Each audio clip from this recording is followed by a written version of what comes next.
Dear students, today we are going to continue the lesson the Gita and Sudha. Many contend that Arjuna was going weak at the knees and the Gita was preached to restore his manliness and induce him to fight.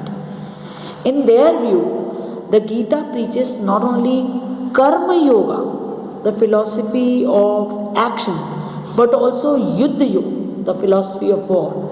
But a little thinking will show the error in this view. 18 divisions of army were ready for the battle. Can we say that the Lord, through exposition of the Gita, made Arjuna worthy to face that army in battle? It was Arjuna who quailed, not the army. Was then the army braver than Arjuna? It is just inconceivable. It was not out of fear that Arjuna was shying away from the battle. The great warrior had fought hundreds of battles. He had single-handedly routed Bhishma, Drona, and Karna when they had invaded Virat's kingdom. He was in fact known as one who knew no defeat, a man among men. Valor was in every drop of his blood. Arjun की कहानी हमें पता है क्योंकि अगर हमें महाभारत की कहानी मालूम है।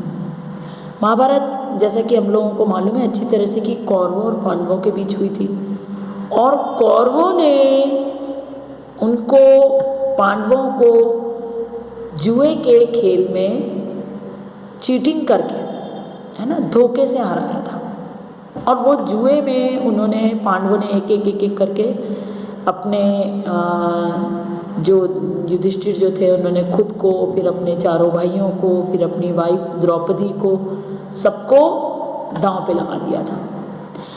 अब जो दुर्योधन और दुशासन जो थे जो उनके साथ मिलके अपने मामा के साथ में शकुनी के साथ मिलके जो गेम खेल रहे थे उन्होंने द्रौपदी का चीरहरण करने की कोशिश की लेकिन भगवान श्री कृष्ण ने उनकी प्रेयर सुनी द्रौपदी की और उन्होंने उनको बचाया। श्री कृष्ण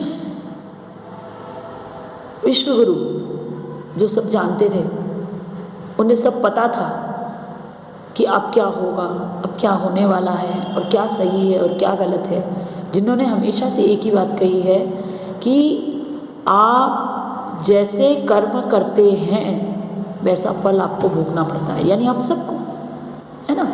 उन्होंने लोगों को लगा कि ये जो एक गीता जो बोली गई है ना भगवान कृष्ण ने जो अर्जुन को समझाया वो क्या था कि उनको लगा लोगों को ये लगता था कि ये युद्ध की तरफ उनको मोड़ने के लिए युद्ध योग के बारे में बोला गया ऐसा नहीं था। गीता हमें कर्म योग बताती बल्कि कर्म योग कैसे कि जैसा हम कर्म करेंगे वैसा हमें फल मिलना है भगवान श्री कृष्ण ने कहा है ना और कर्म करके छोड़ दो फल की चिंता मत करो पर कैसा कर्म भाई फल तो वैसे भी हमारे हाथ में नहीं उसका क्या रिजल्ट आएगा परिणाम जो है वो हमारे हाथ में है कि नहीं।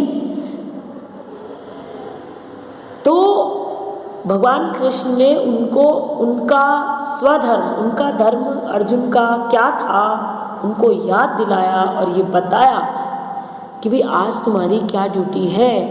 उन्होंने उनको कैसे भी किस तरह से उनको ये समझाने की कोशिश की कि इन कौरवों ने जो किया इतने साल उनकी पूरी लाइफ पांडवों की जो उन्होंने डिस्टर्ब कर दी उनको हमेशा अज्ञातवास में वनवास और सब मतलब हर चीज़ के लिए उनको मारने की कई बार कोशिश की सब कुछ किया तो आखिर क्या हुआ भगवान कृष्ण सब कुछ अच्छी तरह से जानते ही थे तो उन्होंने उनको जो इतने साल जो कौरवों ने किया था उन्होंने ये अर्जुन को एहसास दिलाया कि तुम्हारी ड्यूटी क्या है तुम्हारा धर्म क्या है। मन जो कहता है कई बार मतलब एग्जैक्टली क्या होना चाहिए। देखो भगवान कृष्ण जो है ना केवल अवतार केवल भगवान ही नहीं ये हम अच्छी तरह से जानते हैं बल्कि वो नीति अनीति सब जानते थे कि क्या सही और क्या गलत है तभी तो उनको विश्वगुरु कहा जाता है। उन्हें ऐसा लगता था कि कब किस समय क्या बोलना है, क्या कर्म होना चाहिए, हमारी क्या ड्यूटी होनी चाहिए, वो ये सब बताते थे। अच्छा, कर्म करके फल की इच्छा मत करो वाली उस दिशा में बोलते हैं। जैसे आज हम लोग कभी किसी की हेल्प कर देते हैं, हम पूरे ज़माने में गिनाते रहते कि मैंने दान किया, मैंने हेल्प करी। अरे तो आपने किया, एहसास कराओगे, ऐसा ऊपर वाले को भी याद दिलाओगे, अरे मैंने भलाई की है लोगों की, मैं अच्छा हूँ, मैं अच्छे कर्म करता हूँ या करती हूँ, तो वो भी ये नहीं देखेगा, वो ये देखेगा आपने किस, ऊपर वाला भी ये देखेगा आपने किस भावना से उसको किया है ना।